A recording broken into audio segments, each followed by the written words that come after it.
Guys, this is a video I just want to talk to you about if you're going to Cuba this year in 2020 or 2021, what you need to bring. They are desperate for hygiene, so stop bringing t-shirts and hats. You need to focus on things that I'm going to show you today that is important to them.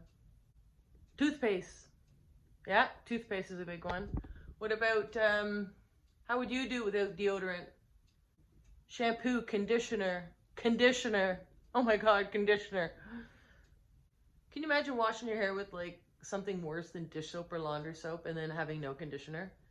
That's what they deal with every day. So what I'm going to show you today is we're going to take the shampoo and conditioners that I've been having floating around the house. What I suggest you do is break them down and put them in like little bags. And then you can add to these if you want, and then these could be, by the time you decide you're going to Cuba, you could doll them up and put them in a little bit more of a gift bag if you wanted. But in general, this is gold. So this is a really nice present to give to a Cuban, especially if you could add a deodorant stick to it.